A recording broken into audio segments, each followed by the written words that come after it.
Morning. Today is Monday, the 23rd day of Tevis, which means that tonight, the 24th Tevis, is, of course, the Yortzeit of the Alter Rebbe, the Baal Tanya, the author of Tanya. And Emir Hashem, tomorrow night, we're going to have the Torah studies followed by a Farbrengen with Mottel in the Shul. So everyone is invited.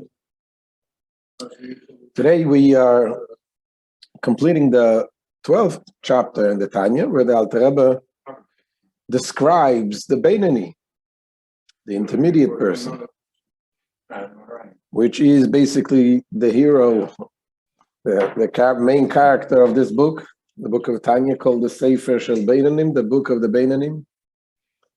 And that is because this is what the Alter Rebbe is telling us. We must strive to reach that level.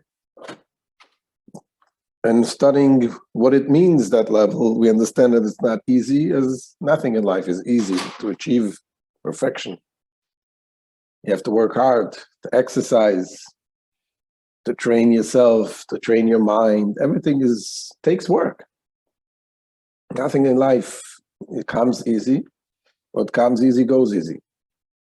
Want something to remain, should be part of you, you have to work on. And the same thing is here with being the Beinani. And indeed, it's a very rare thing to find someone who has really achieved that level.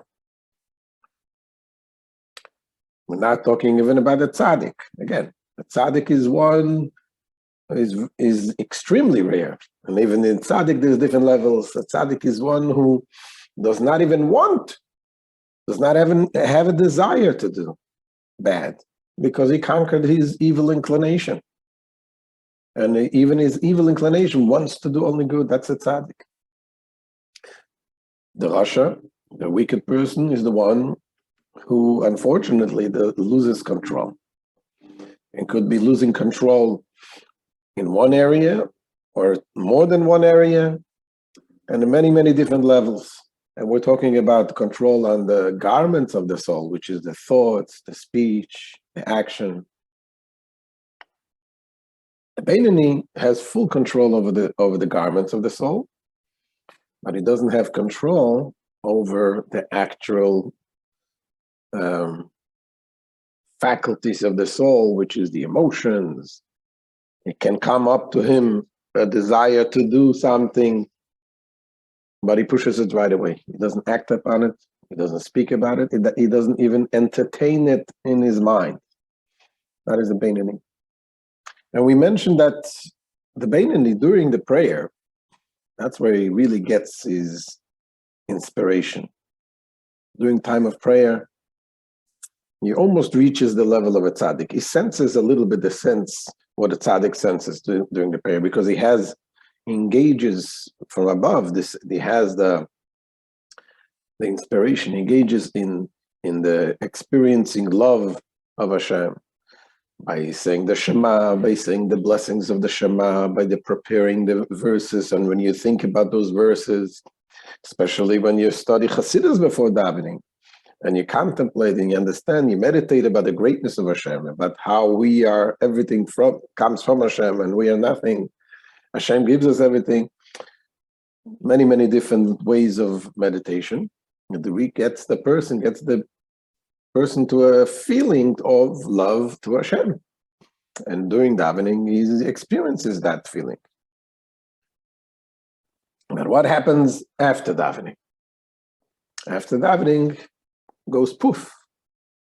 The same person who was so excited, who was so inspired in spiritual things, all of a sudden, he is able to get this regular mundane thoughts, sometimes less than mundane, a little lower than mundane thoughts.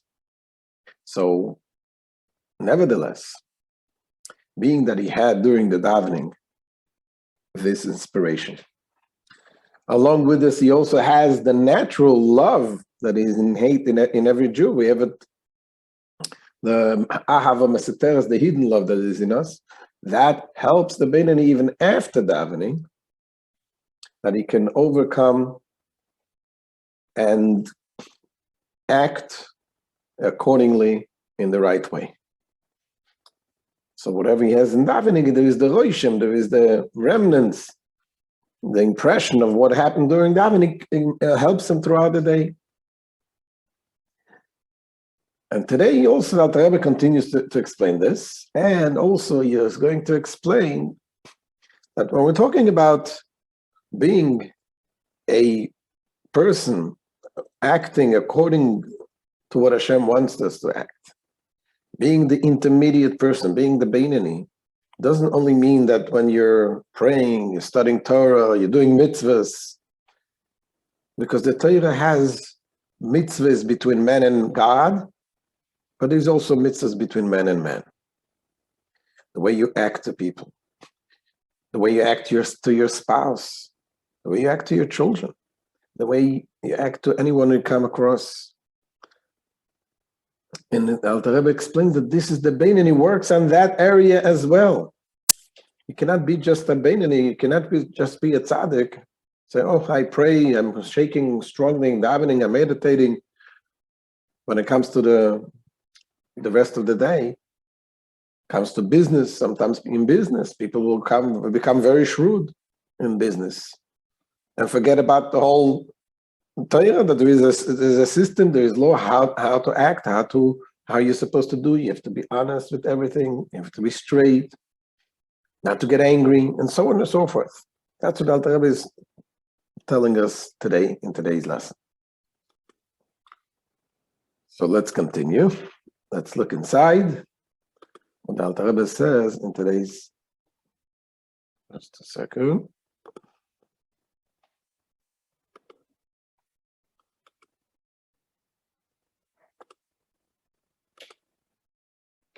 There we go.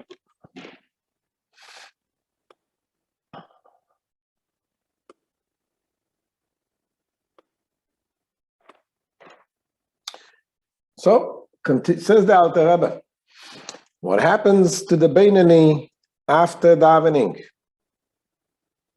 After all the inspiration is gone. And like we said, it could be, yes, his davening, his praying is inspired, but then right after davening, back to normal. Says the Alter Rebbe, רק שלזה מועיל השימוש במוחין ויראת השם ואהבתו המסותרת בחלל הימני. However, the impression retained in his mind from his meditation during prayer on God's greatness and the natural love and fear of God hidden in the right part of his heart enables him to overcome the other side. It helps him it helps him to prevail over and dominate the evil, the animal soul that is craving. It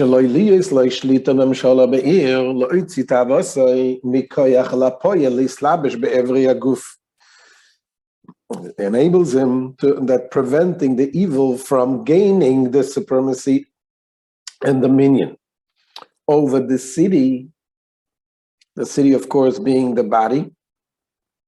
As we said earlier, this is the battlefield, is the body. Both kings tried to conquer the body, the evil side and the good side. So the love of the during davening helps the Beinani to prevent the evil side to take over the city, and carrying out its craving from the potential to the actual by clothing itself in the organs of the body in actual speech or deed. That the Beinani does not allow the evil to do. You shouldn't be able, yes, it can come up, the thoughts can come up in his mind, but it doesn't let him to act on it. Not only not to act on it, but not even to think about it. What do you mean? There is two types of thoughts, we said, as we explained, that the initial thought is something that is not in your control. By a Beinani that has an animalistic So the initial thought, he sees something can come up to his to his mind, and not a good thought. But then there is the thoughts, that is a thought that you do with your own will.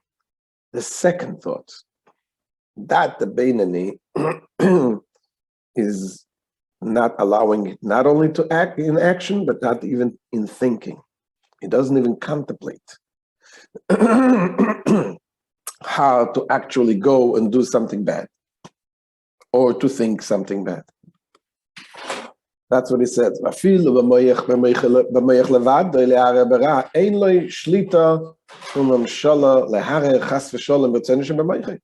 he says, even in the mind alone, with respect to sinful thoughts, the evil has not the dominion and power to cause him, God forbid, to think such thoughts consciously. Which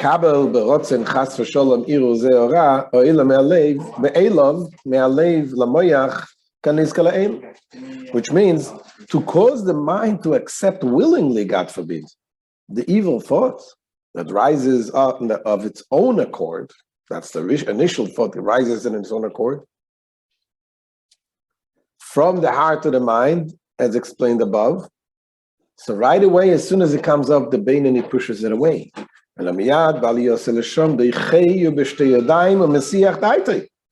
Instead, immediately upon the thoughts rising to the mind, he thrusts it aside, as it were, with both hands, and averts his mind from it. The instant he realizes that this is an evil thought, he right away pushes it away.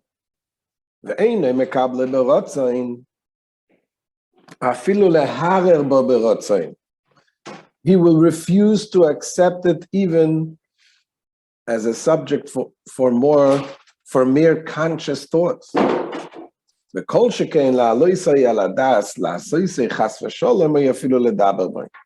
And will certainly not entertain the notion of acting on it, God forbid, or even speaking of it.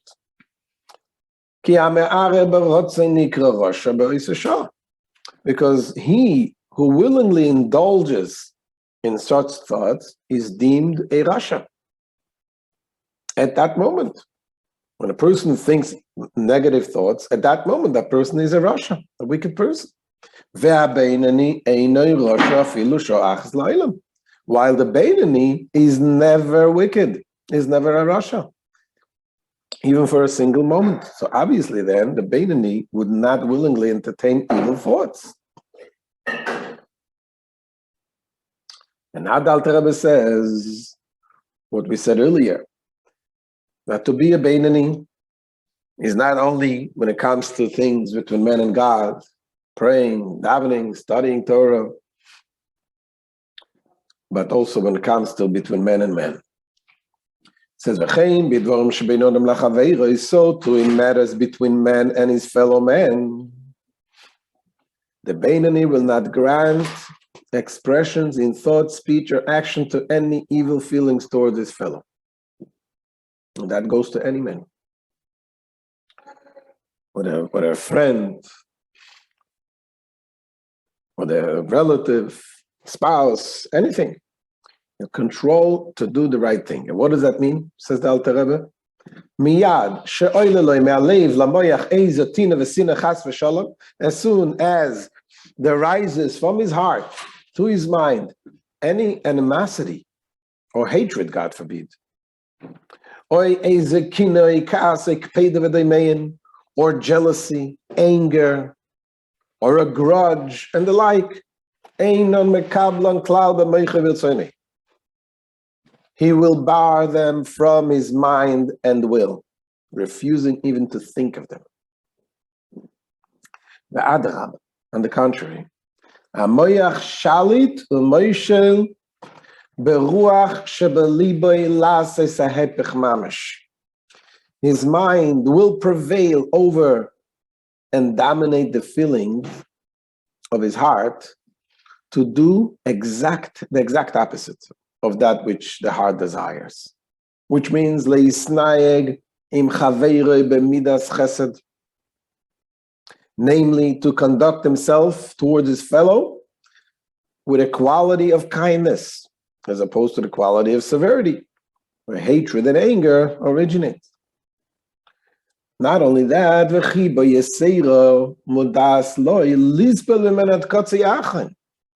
and to display toward his fellow disproportionate love in suffering from him to the furthest extreme.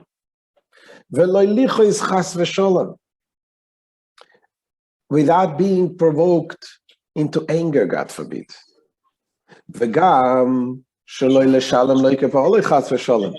Or to take revenge in kind, God forbid, meaning without anger. Some people say, oh, I don't get angry, I just get even. The Beinoni doesn't do that. Doing the right thing is also between man and man. And it says, when someone wrongs him, he pays him back with good. We'll soon talk about it. What does that mean? But on the contrary, to repay offenders with favor. Somebody does you bad, you do him something good. As taught in the Zohar, we should learn from the example of Yosef's conduct with his brothers. When he repaid them for the sufferings they brought upon him with kindness and favor. But this is what Alter Rebbe is telling us. To be a Beinoni, to do the right thing, to be the way Hashem wants us to be, is to act towards other people. People that do bad to you, act in a kind way. Killing them with love, as they say. So how is it possible? How can a person do that? And here too, says the Alter Rebbe, just like when we said regarding the prayer, regarding the mitzvahs, some evil thoughts comes to the person. So we said the Beinoni, the average person, the intermediate person, those thoughts can come to his mind, but he doesn't entertain them. It will come to his mind because that's the natural, he lives in a physical world. And the physical world, we have physical eyes and we see things and the heart desires and it can come up to the mind, but it pushes it away right away. And the same thing is true when it comes to between man and man. The natural reaction when someone does wrong to you, right away, you get defensive, you get upset. How dare this person does something to me? He's wrong, I am right, he shouldn't do this. And those are natural thoughts that come to your mind. But here again, says the Alter Rebbe, the Beinoni is moyach shalit al halev. God gave us the ability to overcome this initial natural reaction. As the saying goes that in the morning prayer we say,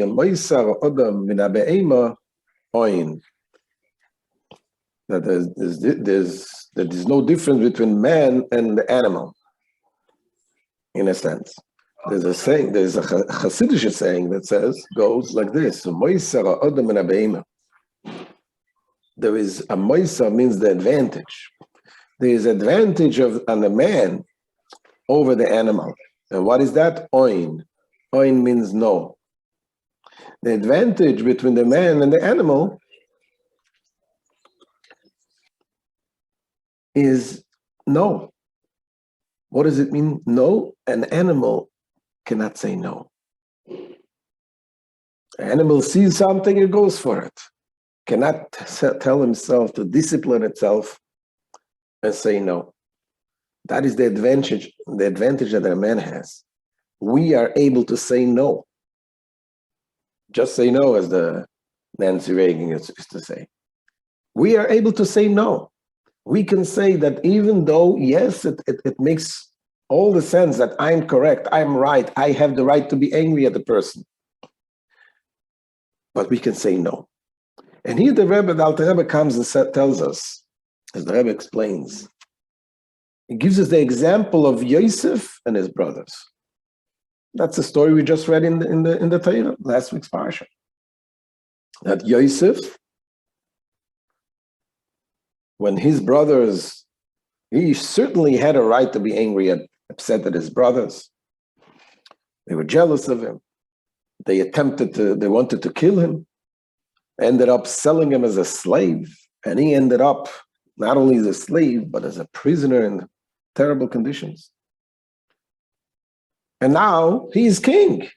And they come to him, and he has full power to take revenge. But he didn't.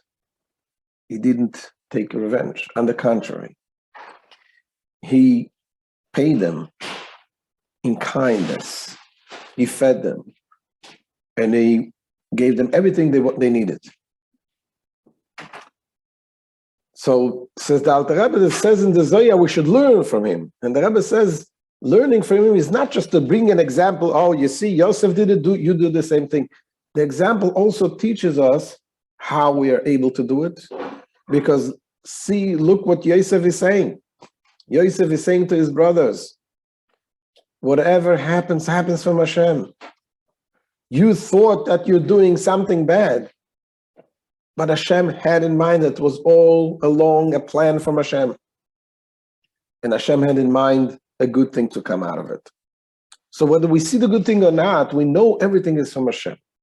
So when someone says to you something, someone does to you something, yes, if that person did something wrong, certainly that's between him and Hashem. He needs to correct, he needs to do teshuvah.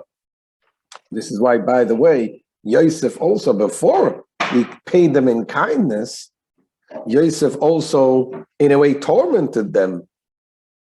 He made them, why? Because he wanted to get them to do teshuvah. But this is something that only Yosef can do. Because Yosef was a tzaddik, a holy person. The average person don't try to get the other person to do teshuvah, because it's not something that you're doing for his good, because we have our own inclinations, and when we're going to do it because we want to take revenge. That's the natural thing. When we see something, so doing the teshuvah, leave it up for him, leave it up for the other person, between him and God. What we have to think is when the other person does something, when something happens to me, it is a sign from Hashem, and therefore don't get angry. And on the contrary, pay him good. Give him kindness. When you give the other person kindness, this ultimately also will bring out the good in him also. And this is the end of this chapter 12. What is the Beinoni? There was once a big mashpia in France, in Brenois. His name was Reb Nissen Nemenov, and he was one of a kind. They say about him that he was a Beinoni. He was the level of a Beinoni. He reached the level of a Beinoni, full control in every area in life. So it was a very rare individual. You don't find them every day. And there was, once one of the boys, one of the young men in the yeshiva came over to him and told him, Rabbi, I heard they say about you that you're a Beinoni. Is that true? And he said to the boy, what difference does it make to you? He didn't deny it, and he didn't approve it. He says, what difference? What difference does it make to you? So he says to him, well, I want to know how to do it. So then he changed his reaction. He says to them, okay. He asked them, let me ask you, do you think you can be a Beinoni for the next 60 seconds? That means the next 60 seconds, you can control your thoughts, your speech, and your action. And he says, I think yes. So the next 60 seconds, I think I can do it. He says, that's how you start. Start with the next 60 seconds. And after 60 seconds, go to another 60 seconds.